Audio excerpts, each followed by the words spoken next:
Good morning mga langga. Gawa nga tayo ng cereal pancake. Yes, dahil pancake, cereal na lang ng cereal yung ating kinakain every morning. Dahil nga, avoid muna tayo sa mga bread. Please, try nga natin itong cereal pancake. And as procedure of instant cereal pancake, lagyan lang natin sila na mainit na tubig mga langga. So, yan. Babad lang natin yan para lumambot.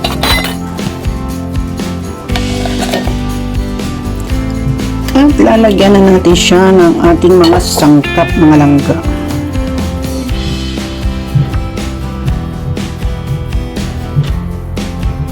But then before that, tayo ay magtitimpla muna ng ating kape. Yes, mga loves, magtitimpla muna tayo ng aking kape. Then habang nagluluto ako dito sa kusina, tamang higop lang.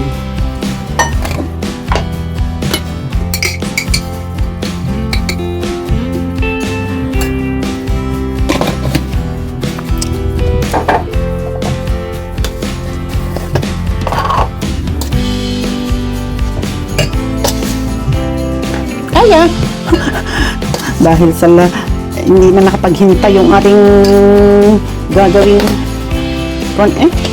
Una-una na talaga yung ating premier end. At yan, nagkalat pa ako.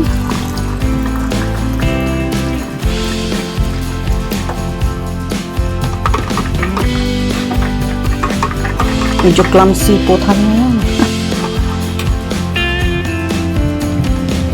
So, ayan, lagyan lang natin siya ng harina mga langga. Of course, hindi yan magdidikit-dikit, hindi mo lalagyan ng harina. Gaya din ng ordinaryong pancake. Ordinaryong pancake. Yes. Tama na yan. So, agdagan lang. Walang measurement sa akin mga langga dahil tansyahan na lahat ito. So, lagyan ko lang siya ng premier. So, mayroon ng na-shoot kanina ng isang kaya lagyan ko siya ng isa pa. Oh, di ba? Maksaya. At meron akong orange marmalade.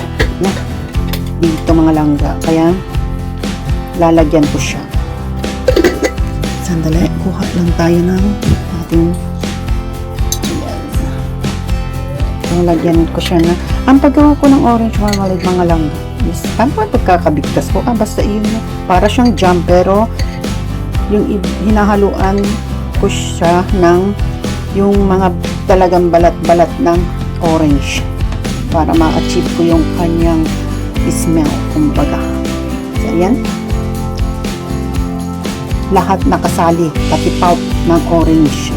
Lagyan natin siya ng mga nasa tansyahin nyo na lang kako nga kaya rin naman ang kakain, tansyahin nyo na lang ano.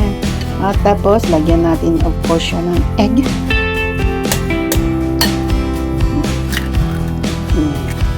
Diba? Pagbulok yung itlog na aking pinitak doon ay sira lahat, kaya huwag yung gagawin niya kung ayaw yung masayangan kayo ng yung mga ingredients. So at of course, lalagay natin yung ating baking powder mga langga. Lagyan natin siya ng baking powder. So, sa dami nito is lalagyan ko siya yung mga 1 tablespoon. Ay, may tablespoon. 1 teaspoon. So, half teaspoon. Let me see. So, yun. Yan. Yes. Huwag natin sobrahan. At alam niyo naman ang bacon mapakla. So, durugin na natin yung buo-buo na yun. Para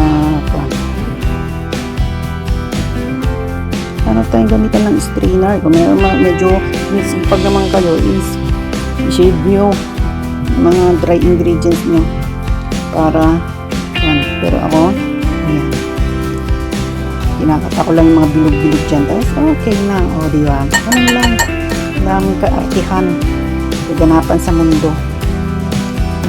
Sabi ng mga Ilocano, huwag mo dapat kikiskisin ang mga kutsara ng ganito kasi meron daw mag-aaway sa loob ng bahay nyo. Eh, sa amin ni Lola is lagi naman kami nag-aaway niya. Ganyan ang lambingan namin. So, ayan. haluin lang natin, of course. Diba? At lagyan natin ng fresh milk. So, gaanong marami mga langga. Pag may oven kayo, is maganda. Oven nyo na lang. Lagyan natin ng fresh milk.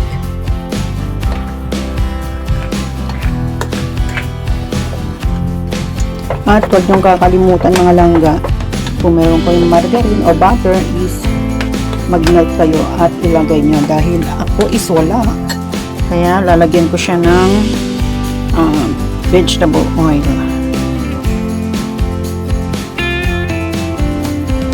So, mga nasa 1.5 tablespoon siguro itong mga langga.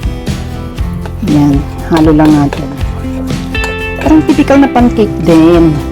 Diba?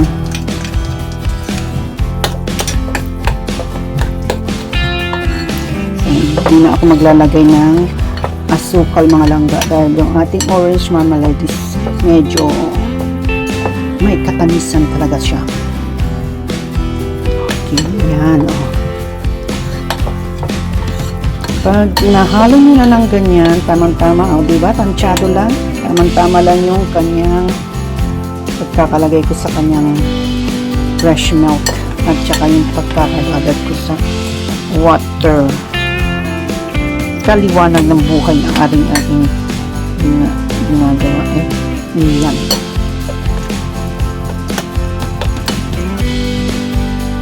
So, set aside lang natin yan at i-ferment natin ng kaunti para mag-activate yung kanyang baking powder. Lalagyan ko lang siya ng pumpkin seeds, mga langga.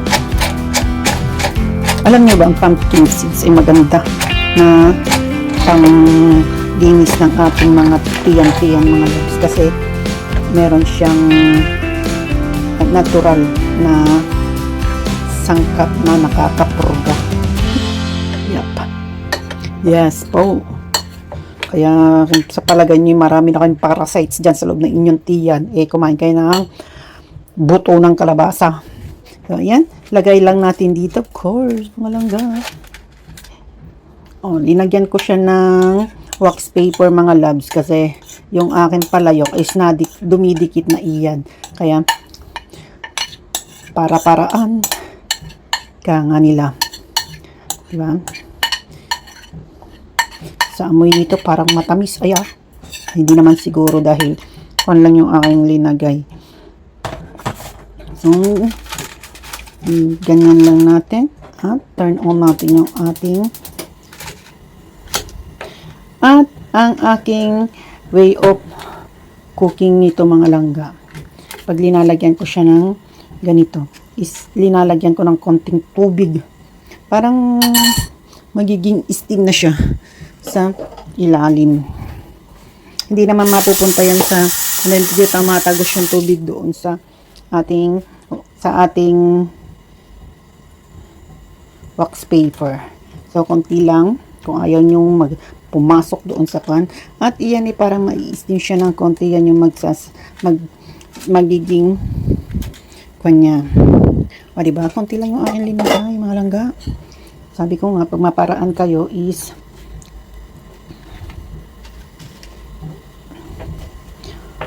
kung nakakaabot ka sa part na ito, mga loves, please subscribe and hit the notification bell na rin para ma-inform kayo, magkaroon kayo ng notification pag ako'y nag-upload ng aking mga videos. So, yan, hayaan lang natin siya dyan na maluto, mga loves. Takpan natin. So, yun. Pag nagsawa na kayo sa inyong cereal every morning, lagyan nyo ng twist, mga langga. Ayan, mga langga. Habang hinihintay natin yan na maluto, o diba? Sabi ko nga sa inyo is okay siya pag lalagyan mo ng tubig doon sa ilalim ng wax paper. So, ayan, natuyo na siya at umalsa na rin. Medyo tostahin natin, lutuin lang natin iyang maigi at habang linuluto natin yan in a low fire heat is pakainin naman natin si Lola. So, ito yung kay Lola, di ba? So, milk iyan, mga langga, yung kanyang routine, daily routine. Milk, of course, at Papakainin natin siya. Yan, habang ako'y nagkakape.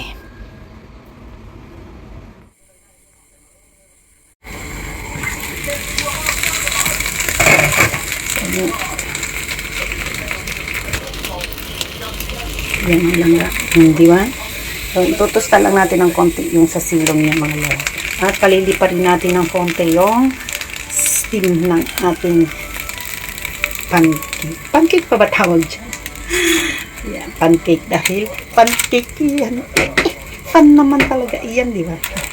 So, tutusta lang natin ng konti. Paliliparan natin. Medyo luto, talagang as in luto na po iyan. At kung wala na nga kayo is mag-freaking test kayo. O, di ba? Luto na iyan mga loves. Pero, yan, medyo lumipad na yung kanyang steam. So, balik natin takpan mga langga. Yan. Takpan natin at i-simmer lang natin siya in a high fire. High fire ba yun? Hindi naman high yun. For about couple of minutes. Tansyahan lang ulit mga loves. A few moments later. And that's it. Turn it off now mga langga. At yan, medyo naaamoy ko na rin yung kanyang pagkakatus.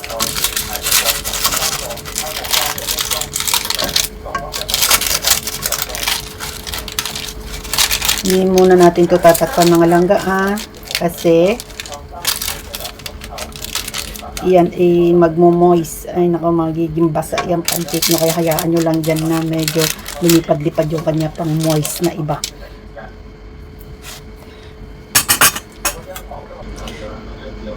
So ayan siya mga langga. Diba? So tignan nyo yung silong niya. Tantaman lang. Yan, katantaman lang din yung pagkakaluto niya. Para tuloy siyang, yung texture nito mga langga. Pag gumagawa ko, para siyang pudding. yun yung texture niya. Para siyang pudding. Kalahati is for this afternoon. At least nakasave tayo sa ating bread nga. Diba? Na bawal ang white bread na ngayon. Bawas-bawas daw muna sa sugar. Kasi hindi ko naman pwedeng biglain ulit yung aking sugar sa aking mga kape. Kaya sa bread tayo magbawas at sa mga ibang kutkutin. So yan. Tara. Kape. 或者會觸犯條例。大公報記者走訪各區食肆，發現唔少魚缸滴滿咗魚類同埋其他海鮮。有食肆負責人直言對有關條例一無所知，擔心嚴重。